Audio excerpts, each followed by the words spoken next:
In a fading river town where folks whispered the truth but never dared to speak it, a poor waitress was drenched in scalding coffee by the very cops who were supposed to protect her. The whole diner froze, except for one aging K-9 who had survived a battlefield far worse. And just seconds later, when the quiet Navy SEAL finally rose to his feet and said, "Enough," the fate of the entire town began to shift in a way no one could have imagined. Riverbend never really woke up. It just drifted from one gray day into the next. The river slid past the town in a slow brown curl, carrying old leaves, oil slicks, and secrets no one wanted to talk about.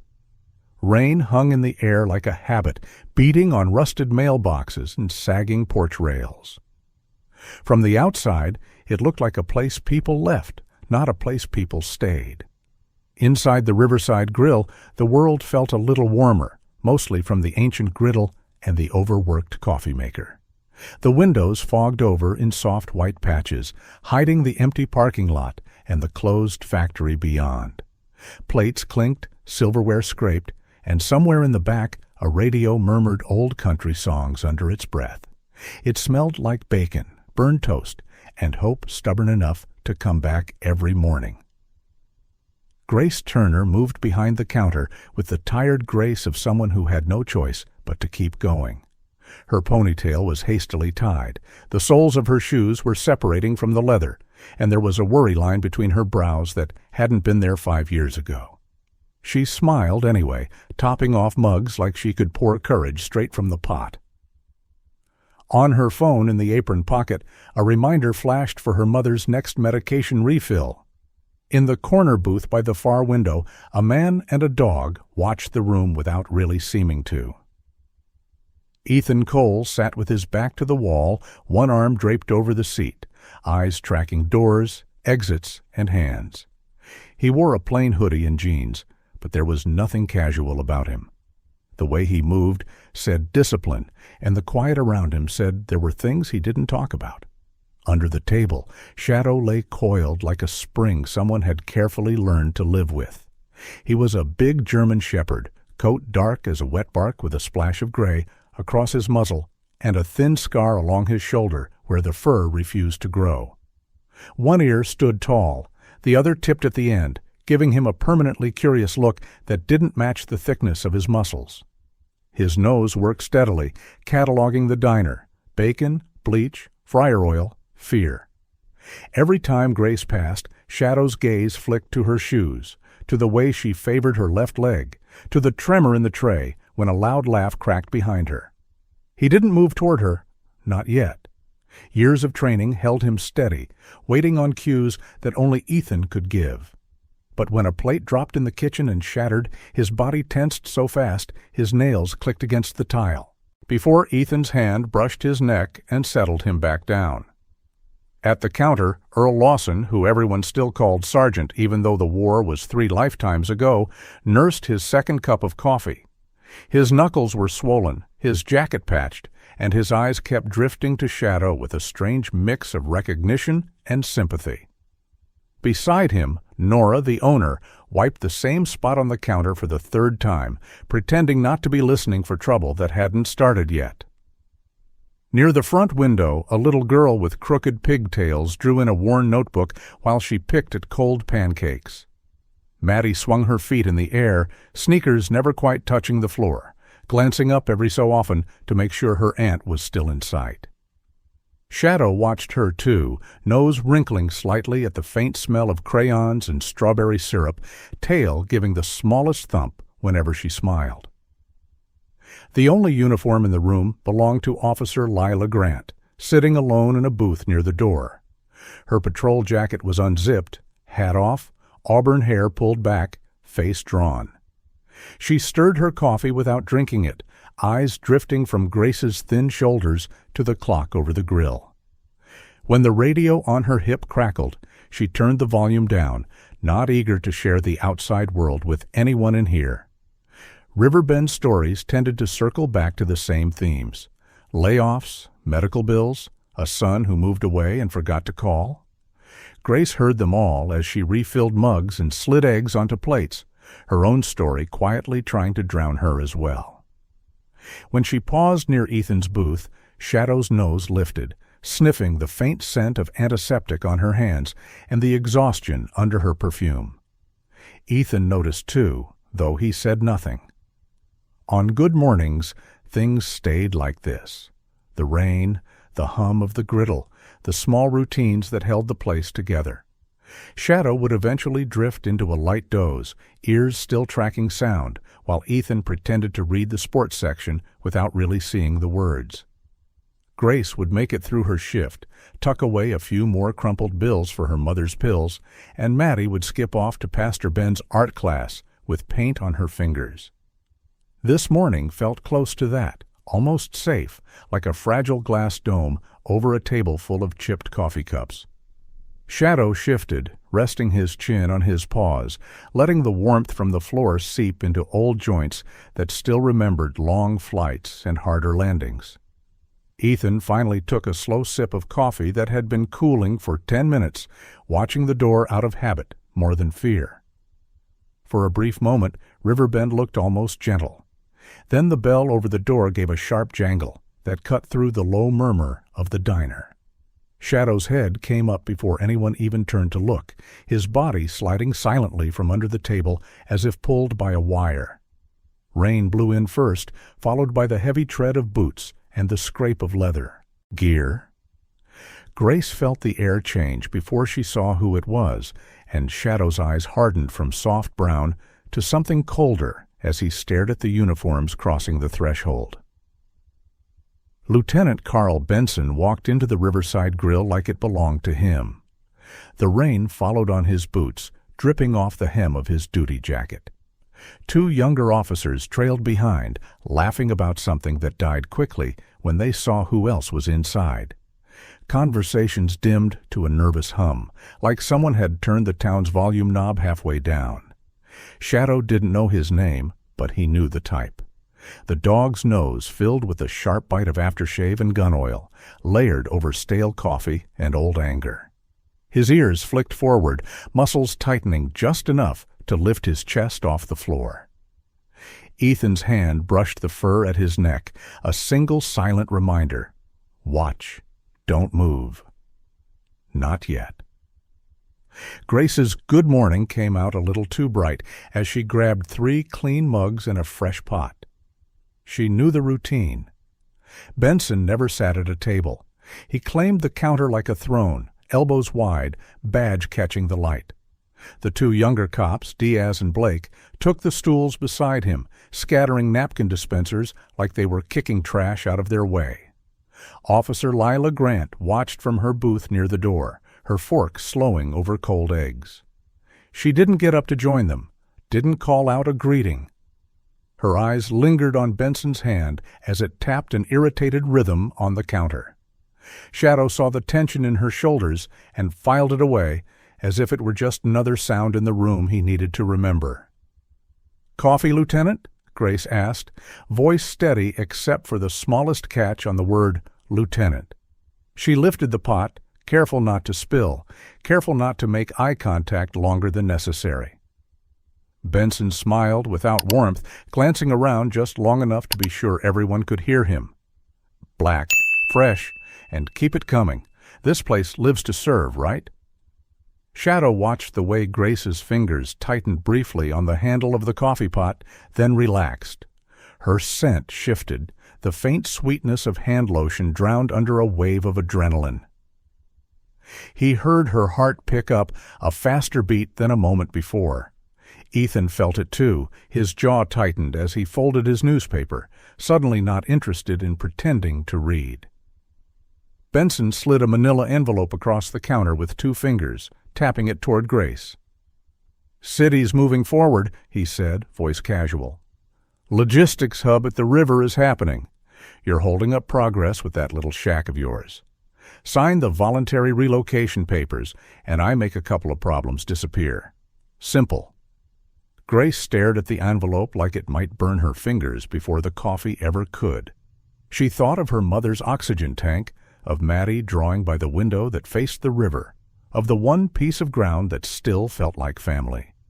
"I can't sign that," she said quietly. "It's our home. My mom can't be moved again. We don't have anywhere else to go." The room seemed to lean in. Earl stopped halfway to his mug. Nora quit wiping the same spot on the counter. Even Maddie across the room lifted her head. Shadow's tail stilled completely. He had felt this silence overseas, in other rooms with bad men and worn-out chairs, right before someone did something they couldn't take back. Benson's smile vanished. "You think you're different?" he asked, voice dropping to a low growl that didn't match his practiced public charm. "You're a waitress in a dying river town. I can have code enforcement on that house before sundown. I can see to it your car gets towed every week.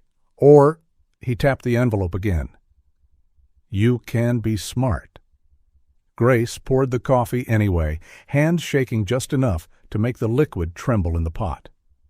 "I'm not signing," she whispered, a little louder the second time. "Please just drink your coffee, Lieutenant." Shadow saw the way her shoulders squared, saw fear and stubbornness fight for space inside her. The dog's ears inched forward, measuring the distance between Ethan's booth and the counter. Something in Benson's expression snapped. Whether it was the refusal or the quiet in the diner or the simple fact that someone told him no, Shadow couldn't know. But he knew the change. The man's scent turned sharper, sweat cutting through cologne. With an ugly chuckle, Benson reached for the mug Grace had just filled, fingers closing around hot ceramic like a weapon instead of a cup. The motion was quick enough to fool anyone who wanted to be fooled. He made a show of stumbling, bumping Blake's elbow, tilting the mug in a messy arc. Scalding coffee flew from the rim, a dark shimmer in the fluorescent light, and came down across Grace's forearm and the front of her thin uniform. She cried out. The sound punched from her as the heat bit deep into her skin. The pot wobbled in her other hand, spilling more across her shoes. Shadow was moving before anyone else. His body surged from under the table, nails scratching hard against the tile, as Ethan rose behind him. The dog didn't bark, not yet. He planted himself halfway between Ethan and the counter, head low, eyes locked on Benson. His chest rumbled with a warning that came from some old place, from training and instinct and a lifetime of watching men like this pick on the wounded. For one stretched-out heartbeat, the whole diner froze. Coffee steamed on the floor. Grace knelt in the middle of it, clutching her arm, eyes wide with shock. Benson's fake stumble turned into a sneer as he straightened, playing the scene for anyone who might later claim they didn't see. Shadow's growl deepened, not loud, but steady enough to make even Diaz's hand hesitate on his holster. And in that fragile pause, before anyone chose which side of the line they'd stand on, Ethan stepped forward into the space his dog had opened. Ethan didn't raise his voice, and he didn't rush. He stepped in like a man crossing a familiar room in the dark, one hand coming up to catch Benson's wrist before it could grab for Grace again. The lieutenant's fingers froze in midair, trapped in a grip that looked almost gentle, until you noticed how his knuckles whitened. Shadow moved with him, sliding one step closer, shoulders level with Ethan's thigh. The dog positioned himself between the younger officers and his handler, head turned just enough to keep all three uniforms in sight. His growl was a low motor in his chest, steady and controlled, warning without panic. He was not lunging, he was drawing a line. "Let go of her," Ethan said quietly. No bark, no threat, just words that landed heavy in the silence. Benson tried to yank his arm back, but Ethan shifted his weight, turning the man's wrist just so. The lieutenant's face twitched, surprise flashing into real pain as his heels lifted half an inch from the floor. "Easy, Shadow," Ethan murmured, never taking his eyes off Benson. The dog heard the tone more than the words. His growl softened a notch, but his body stayed ready, muscles coiled. Diaz's hand crept toward his taser again, then stalled when Shadow's gaze snapped to him, yellow-brown eyes as clear as a spoken warning. Grace was half on her knees, cradling her burned arm, coffee dripping from her apron to the floor. She stared at Ethan's hand on the lieutenant's wrist, then at Shadow standing like a living shield. The pain in her skin roared, but beneath it something else stirred, a stunned disbelief that anybody had stepped between her and that badge. From the front booth, Maddie slid off her seat, eyes huge, clutching her notebook to her chest. Shadow scented her fear before he saw her move, the sharp tang of it cutting through the bitter coffee and gun oil. His tail twitched once, torn between the trembling child and the threat at Ethan's back. For now, he stayed where he was. Ethan needed him there. Benson found his voice again, breath hissing through clenched teeth. "You're assaulting an officer," he spat. "I can bury you for this, hero. Let me go." His free hand flexed toward his holster. Ethan leaned in closer, pressure on the joint increasing just enough to make the message clear. "That's enough," Ethan repeated, softer this time, almost for Benson alone. "A real man doesn't scald a woman to feel big. You touch her again, we've got a different problem." The words were quiet, but they carried. Phones lifted around the diner, old hands fumbling at screens, little red recording lights winking to life. Officer Lila stood up without quite meaning to, napkin falling to the floor. Her gaze flicked from Benson's reddening face to Grace's blistering skin, then to Shadow's steady stance. She didn't move to help her lieutenant, and she didn't move to stop Ethan. Her silence was its own kind of choice, and Shadow filed that away too. Nora's voice finally cracked through the tension. "Carl, that's enough," she said from behind the counter, using his first name like she had when he was just a kid eating grilled cheese at her tables. "You've made your point. Leave the girl alone." Earl's hand thumped once on his mug in agreement, the old sergeant's jaw tight. For a heartbeat, Benson looked like he might push it anyway. Then he saw the phones, saw Lila's face, saw the old men who'd known him as a boy, now staring at him like a stranger. His shoulders dropped a fraction. Ethan felt the give and, very slowly, released his grip, stepping back without turning his back. Shadow mirrored him, retreating a single pace, but never breaking eye contact. Diaz and Blake shifted, anger and embarrassment fighting under their uniforms. "Let's go," Benson snapped, jerking his arm away, rubbing at his wrist like it had offended him. He leaned close enough to spit a last whisper toward Grace. "You just made a powerful enemy, sweetheart." Then he turned on his heel and stalked out into the rain. When the door closed, the bell's jangle sounded too cheerful. The room exhaled all at once. Shadow's growl faded into a soft whine as he turned toward Grace, nose working. Without a word from Ethan, he stepped closer, careful not to slip in the coffee, and sniffed gently at her burned arm, then at her shoes, now soaked and steaming. He breathed in her pain like it was something he wished he could carry. "Let's get that cooled down," Ethan said, the hardness leaving his voice as quickly as it had come. He crouched beside Grace, Shadow settling at his other side, a living, breathing bracket around her. As Ethan guided her toward the sink, the dog stayed pressed close to her leg, matching her uneven steps. For the first time that morning, Shadow's tail gave a slow, deliberate wag, as if he'd decided this particular waitress was now part of his watch. Grace's house sat on a narrow street just a few blocks from the river, a little blue place with peeling paint and a porch light that flickered whenever the wind changed. By the time Ethan pulled into her driveway, the rain had softened to a mist. Shadow jumped down first, nose lifted, tail low, cataloging the smell of damp wood, rusted gutters, and the faint metallic sting of stress that clung to Grace's clothes. Inside, the house felt smaller than it looked from the road. Medical bills stacked neatly on the kitchen counter. An oxygen machine hummed softly in the back bedroom where Grace's mother rested, unaware of the chaos from the diner. Maddie ran ahead to get a towel, her sneakers squeaking on the linoleum. Shadow heard her little feet before he saw her, a fast pattern of light steps that eased the tension coiled around his ribs.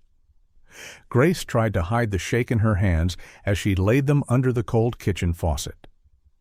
Ethan stood beside her, sleeves pushed up, quiet but present.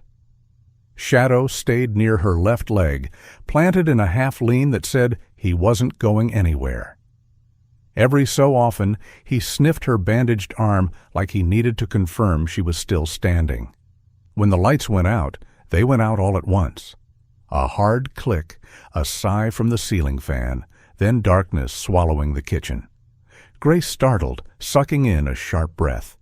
Ethan reached for the drawer, pulled out a flashlight without fumbling, while Shadow's ears snapped upward.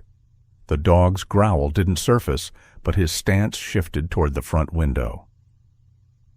"Power company must be working again," Grace said, trying for calm. But the houses across the street were still lit, soft yellow squares glowing through fogged-up glass. Shadow moved to the door, nose pressed along the bottom crack, tail held straight. The scent he caught there made him step back once, hackles lifting. Not danger exactly, but something deliberate. A sharp knock rattled the porch. Maddie's head jerked up, eyes wide. Grace motioned for her to stay back. Ethan clicked the flashlight off and shifted beside the doorway, listening. Shadow planted himself facing the door, weight on his front paws, breath steady, the way he'd been trained to brace for whatever came next. After a long minute, silence settled again. When Ethan finally opened the door, no one stood outside. Only a folded orange slip sat tucked under the welcome mat, another safety violation notice from the city, citing loose shingles and structural concerns. The signature at the bottom was Benson's. Shadow sniffed the paper, snorted once, and walked a slow circle around Ethan's legs, the way he did when he recognized an old pattern returning. Grace's phone buzzed next, tow company photo proof that her car had been towed from a restricted zone. She covered her mouth with her hand, shoulders slumping. Ethan set the notice aside and checked the breaker box anyway, though he already knew it wasn't a coincidence. Shadow followed him, pressing close, his eyes tracking every shift in Ethan's expression. Later, when Ethan helped replace the bandage on Grace's burns, Shadow lay across her feet, his warmth settling her frayed nerves. The dog's breathing was slow and even, and every time Grace winced, his tail brushed her ankle as if offering quiet reassurance. She whispered a soft thank you, and though the dog didn't lift his head, his ears twitched at her voice. Earl arrived with a thermos of soup, muttering about Benson's habit of pushing folks too far. Nora followed with clean towels, fussing over the darkness in the house. Shadow wove between their legs, sniffing boots and pant cuffs, memorizing the sense of allies the way soldiers do before nightfall. When the neighbors left, the house softened into quiet again. Fog pressed against the windows, the oxygen machine hummed, and Maddie colored at the table with her markers, scattered like fallen leaves. Shadow lay beneath her chair now, chin on his paws, eyes half closed, but never fully asleep. He listened to every creak, every drip of rain down the siding, every uneven breath from Grace when the pain meds began to fade. Ethan leaned against the kitchen counter, arms folded. "This wasn't random," he said, voice low enough not to wake Grace's mother. "Cut power, tow the car, phony fines. They want you scared. They want you to break." Grace nodded, though the words made her throat tighten. Shadow lifted his head, ears turning toward Ethan's tone. He could smell the tension rising again, sharp and electric. But then Maddie slid off her chair and curled into Grace's side on the couch, laying her head carefully against her aunt's uninjured arm.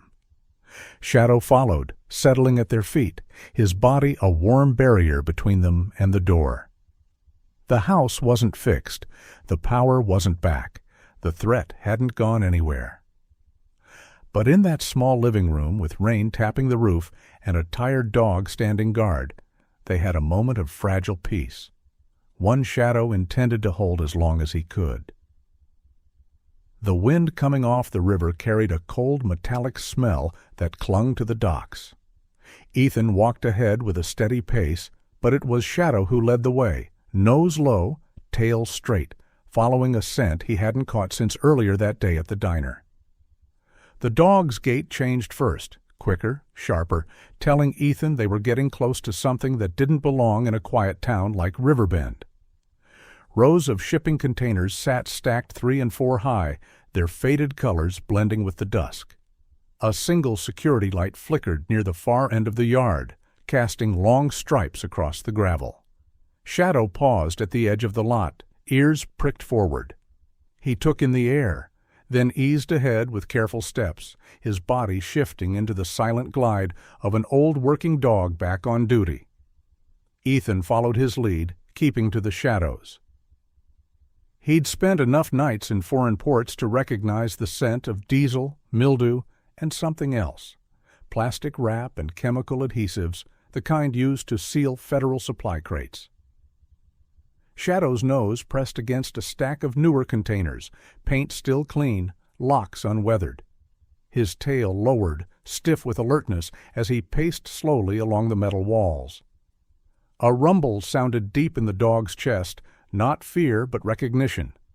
He sniffed a corner seam, then another, circling until he paused at one particular container marked for emergency relief distribution.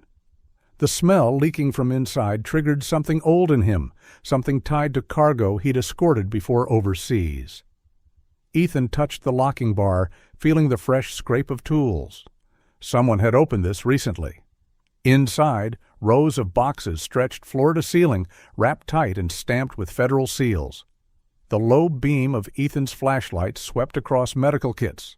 Water, purifiers, portable generators, supplies meant for disaster zones, not hidden at the back of a small-town dock. Shadow stepped in first, paws clicking lightly, nose working over the crates, as if confirming each scent against an invisible list in his mind. When he reached the back of the container, he stopped abruptly. His ears stood tall, one angled slightly to the left. His "there's more" signal. Ethan found what had caught the dog's attention, a row of chemical drums sitting too close to the wall, some with dried residue around their lids. They weren't part of any relief shipment, and worse, they were close enough to the pipeline map Ethan remembered from years ago, the one running straight toward Riverbend's aging water facility. Shadow pawed the floor once, uneasy. The soft scrape echoed in the metal chamber. It wasn't fear, it was understanding. A working dog didn't need the details to know when something was wrong.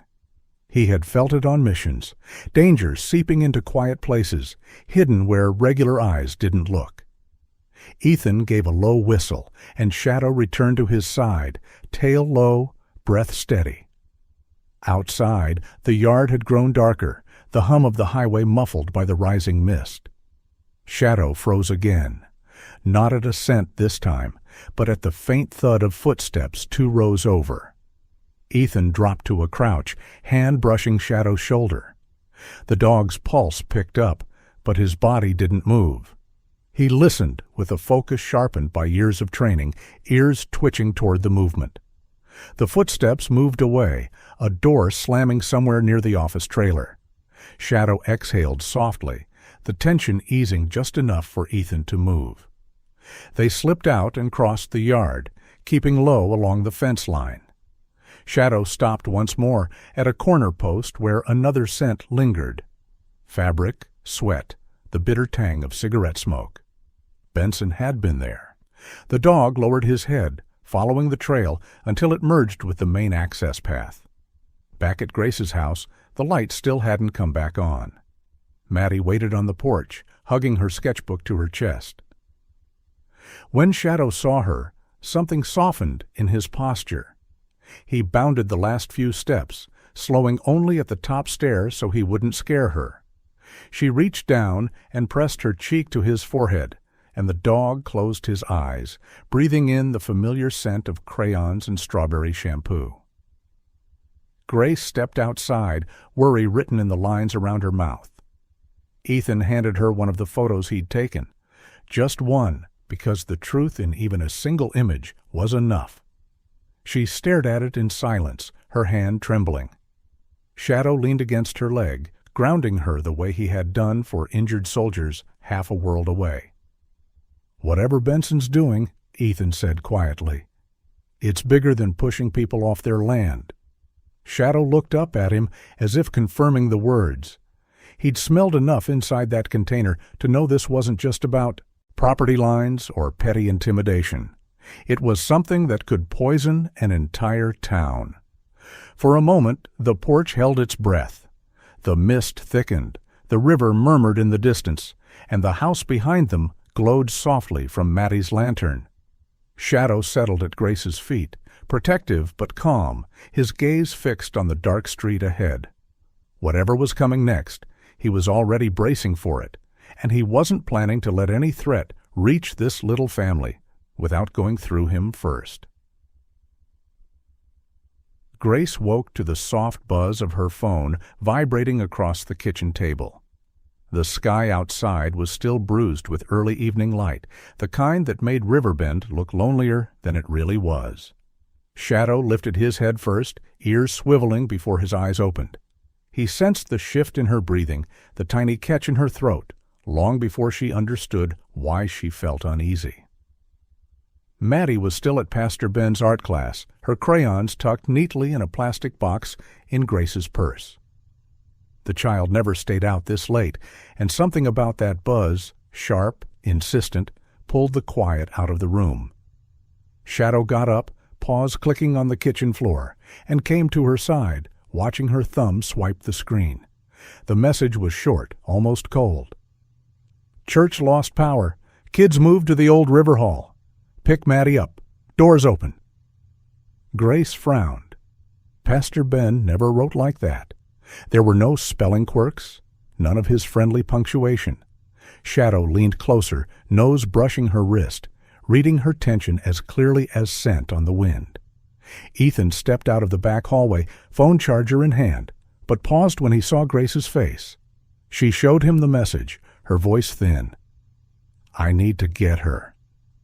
Shadow shifted instantly, turning toward the door, tail stiffening as if he already sensed something was wrong. Ethan read the text twice, jaw tightening. "That's not Ben," he said. The certainty in his voice made Shadow's ears push forward, alert and ready. "Stay here with your mom. I'll check the hall." Grace wanted to argue, but the memory of Benson's threats was too fresh. She nodded, though her hands shook. Shadow moved to Ethan's side without a word spoken. The old river hall sat half a mile from the church, tucked behind a row of shuttered bait shops. Its windows were dark, its metal siding rattling in the wind. Ethan approached slowly, flashlight off, breathing steady.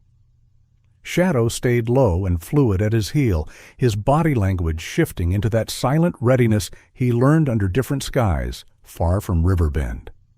At the entrance, Shadow sniffed the crack beneath the heavy door, head tilting. No children, no crayons, no Ben.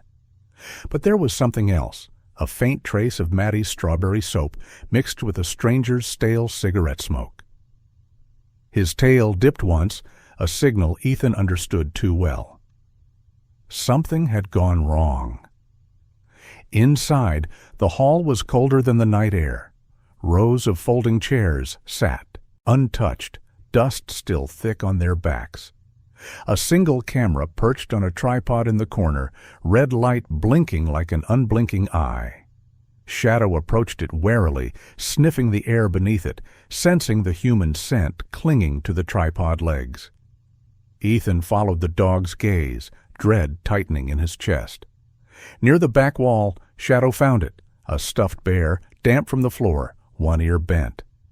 Mattie's. He nudged it gently with his nose, then looked up at Ethan, pupils wide, the way dogs do when they want to tell you the danger has already passed through. Ethan swallowed hard and crouched beside him, hand resting lightly on the dog's shoulder. When they returned to Grace's house, she was pacing the front room, hands at her mouth. Shadow walked in first, moving straight to her, pressing his weight against her legs in a steadying lean. Before Ethan could speak, her phone lit up again, this time with an incoming video call. She answered before fear could stop her. Maddie's frightened face filled the screen, cheeks streaked with tears, tied to a metal chair in a dim concrete room. Behind her, pipes ran along the wall, dripping steadily. Shadow stepped closer to the phone, ears pinned back, low whine escaping his throat, as if he could reach the child through the glass. Then Benson appeared, leaning into the frame with a smirk that made Grace gasp. "You want her back?" he asked, voice smooth and rotten. "Come alone. No soldier boy. No dog. Warehouse intake plant. 1 hour." Maddie whimpered behind him. Shadow growled, a trembling, powerless sound, because he knew who the threat was, but he couldn't reach her. Not yet. The call ended, leaving a hollow silence behind. Grace's knees buckled, and Shadow was there before she hit the floor, bracing under her arm, letting her grab hold of his shoulders.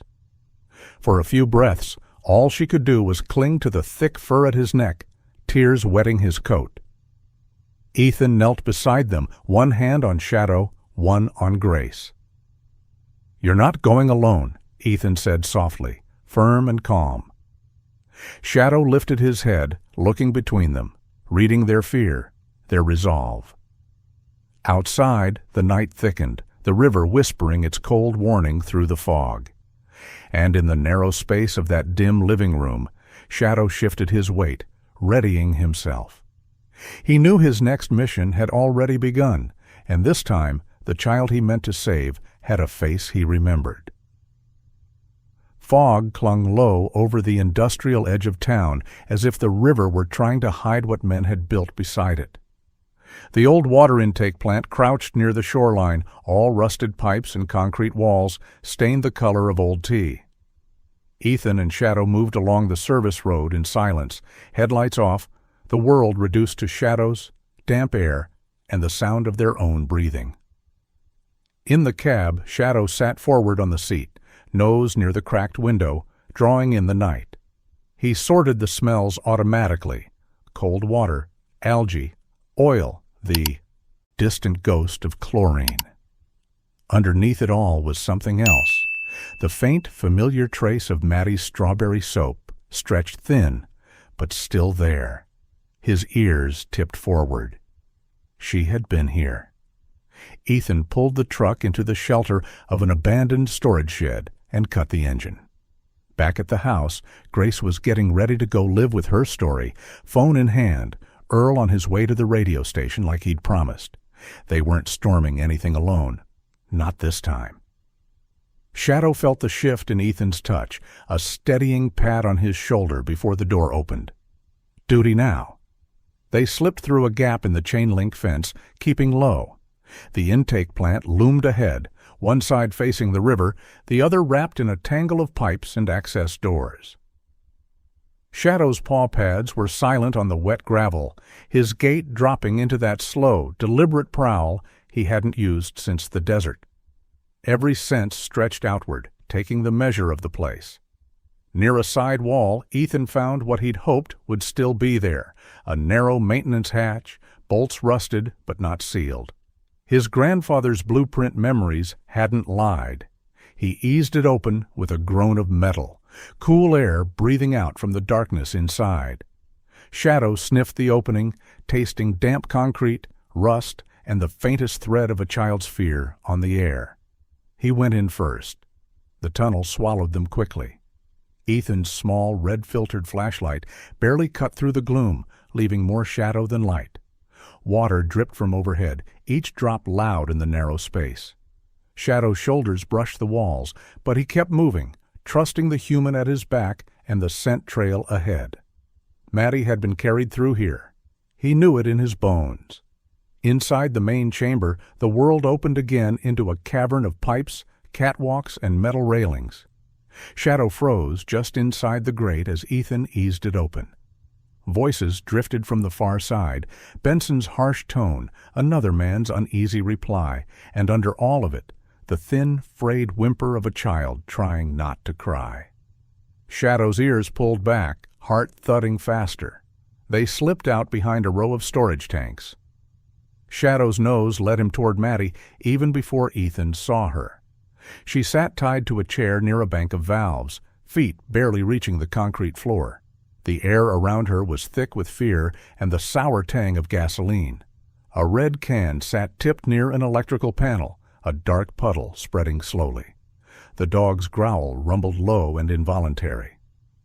Up on the metal catwalk, Benson paced with a pistol in his hand, cell phone in the other. "You see that, sweetheart?" his voice echoed, aimed at whatever screen Grace held back in town. "One spark, one wrong move, and it's all an accident. Faulty old wiring. Tragic." Shadow watched him through the grate of the stairs, teeth just barely showing. This was the man who had burned Grace. Then another sound seeped into the chamber, faint at first. The night, distant rumble of engines, more than one. A horn honked, then another and another, like a mismatched choir. Shadow's head lifted, ears straining.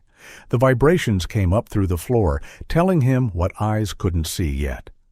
Old trucks, fishing boats on trailers, cars, many, all sounding their presence. Outside, Grace's live video had done what fear hadn't, stirred Riverbend from its weary apathy. People were parking along the access road, headlights trained toward the plant. Earl's voice crackled over an ancient radio in more living rooms than anyone would have guessed, repeating her plea. Shadow couldn't hear the words, but he felt the shift in Benson's scent when the noise swelled. Panic edged in. The lieutenant barked an order to the man below, voice sharper now. "Forget subtle. Light it and let's get out." The accomplice hesitated, flicking a lighter near the gasoline sheen. That was the moment Ethan chose. "Shadow, stay," he whispered, then stepped from behind the tanks, drawing the man's focus. Shadow vibrated with the command he didn't like, paws digging into the floor, every instinct screaming to go to the child. The confrontation exploded across the concrete. Shouts, gun raised, Ethan closing the distance. Shadow held his ground like he'd been taught, muscles quivering, eyes locked on Maddie. The flame from the lighter dropped, sputtered dangerously near the spill, then died under Ethan's boot. In that breath between disaster and mercy, outside, the first beams of the town's headlights cut through the intake plant's high windows like a wall of day, and Shadow finally let himself breathe. The fight wasn't over, not by a long shot, but help had arrived within barking distance. For a long heartbeat, the only light inside the intake plant came from Ethan's small flashlight and the weak bulbs along the catwalk. Then the outside world arrived all at once. Headlights poured through the high windows in a solid wall of white, cutting across the dust and steam. Shadow flinched at the sudden brightness, then steadied when he understood. Those weren't patrol cars. Those were trucks, boats, neighbors. Maddie cried out when the light hit her face, blinking against it. Shadow's ears pulled toward her, torn between staying with Ethan's last command and answering that small voice. Benson cursed from the catwalk, the beam throwing hard angles across his face. He wasn't in control anymore, and everyone in the room could feel it. Even the dog could smell it, the sour twist of fear edging out arrogance. The man with the lighter lunged for Ethan, hoping chaos would cover the move. Shadow didn't wait for a new word. He knew this part by heart. He launched from his frozen crouch, teeth closing around the attacker's wrist before the hand could reach the pistol grip. The man screamed, dropping the gun. Shadow let go on his own, stepping back the moment Ethan wrenched the weapon out of reach. Up. Above, Benson snapped his pistol toward the dog, then toward Ethan, then toward the windows where the lights glared in. For the first time, his choice wasn't simple. Outside, horns blared, voices shouted, and over it all came the distant clang of Pastor Ben ringing the church bell, each strike a heavy old-fashioned alarm. Shadow's tail flicked once at that sound, as if even he knew the town was finally awake. "Drop it, Carl!" a voice shouted from near the main door. Officer Lila stood there, service weapon drawn, badge catching the light from a dozen headlights behind her. Diaz hovered a step back, his own gun holstered, gaze locked on the tied-up child and the gasoline on the floor. Shadow felt, more than saw, the moment they both stopped being Benson's shadows and became something else. The lieutenant's response was a wild swing of the pistol toward Ethan. Shadow's world narrowed to that one motion. He surged forward again, teeth flashing, not to bite this time, but to slam into Ethan's hip, shoving him off balance as the shot cracked. Concrete chipped where Ethan's chest had been a second earlier. The sound echoed through the chamber, but Shadow only heard Ethan's grunt as they hit the floor together. Sirens rose outside now, a different pitch from the town's old trucks. State cruisers, something heavier behind them. Lila moved in fast, voice sharp and steady, ordering Benson to his knees. He hesitated just long enough to glance once at the dripping gasoline, as if still weighing whether to try for the old plan. Then the main doors banged open, and Federal jackets flooded the room with hard voices and stricter choices. To Shadow, the rest blurred into noise and motion. Hands on Benson's arms, metal clicking around wrists. The man's scent turned from hot anger to cold defeat. A paramedic checked the attacker's bitten wrist. Another passed a hand over Ethan's ribs, where the fall had knocked the wind out of him. Through it all, Shadow kept shifting his weight between Ethan and Maddie, eyes never still for long. His pack was scattered, and he was counting heads. When they finally cut the zip ties on Maddie's wrists, she bolted forward before anyone could stop her. She didn't go to Ethan first, or Grace, who had just pushed her way through the doorway, face pale from the run. She went straight to Shadow. The dog braced himself as she wrapped her arms around his neck, burying her face in his fur. He stood rock solid, accepting all that shaking, all that sobbing like it was the most important job he'd ever had. Days later, the intake plant was quiet again, tape fluttering in the wind where the doors had been sealed. Riverbend's noise had moved back to the Riverside Grill, which now bore a fresh sign: The Watchdog Diner. Inside, under a framed photo of the old intake plant with floodlights blazing, another picture hung lower on the wall. Shadow sitting between Grace and Maddie, both of them grinning like they'd just gotten away with something. Earl told the story to anyone who would listen, embellishing just enough to keep the coffee refills flowing. Nora kept a jar by the register labeled "For Honest Water and Honest Work." Pastor Ben still rang the bell on Sunday mornings, but now folks heard something different in it. And Shadow? He took up his spot by the front door each day, stretched out on a worn rug, ears tuned to the bell that jangled when anyone new came in. On a clear morning a few weeks later, a military bus parked down the block. Ethan stood outside the diner in a pressed uniform, bag at his feet. Shadow paced between the door and the sidewalk, torn again by two loyalties that both smelled like home. Grace stepped out, Maddie at her side, fingers twisted tight in the dog's collar as if she feared someone might take him away without warning. Ethan knelt, scratching the spot behind Shadow's one tipped ear. "You remember how to do this?" he said quietly, voice rougher than he meant it to be. He pressed a dog tag into Grace's palm, the metal warm from his hand. Then he patted Shadow's chest, looking the dog straight in the eye, the way handlers do when they're asking for more than a simple command. "Guard them," he said. 2 words, a lifetime of work. Shadow leaned into him once, a slow, heavy nudge that might have been a thank you or a goodbye. Then he turned, sat squarely beside Grace and Maddie, and stayed. When the bus pulled away, diesel rumble fading down the street, the dog watched it go until it was out of sight. Only then did he lie down at their feet, head on his paws, eyes half closed, but still listening to the town breathing around them. In time, people outside Riverbend would hear about what happened, the stolen supplies, the crooked lieutenant, the small-town waitress who went live with her fear. instead of swallowing it. Investigations would ripple outward, reports filed, hearings held. But for the ones inside the story, what mattered most was simpler.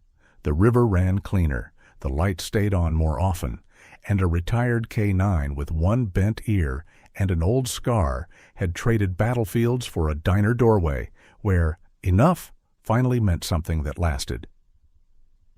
If this story moved you even a little, I'd love to hear from you. Just drop a simple 0 or 1 in the comments so I know you're still here with us. Your small note means more than you think. And if you'd like to walk with us through the next gentle K-9 story, go ahead and subscribe to the channel. There are many more quiet, meaningful journeys waiting for you. And I'd be honored to share the next one with you.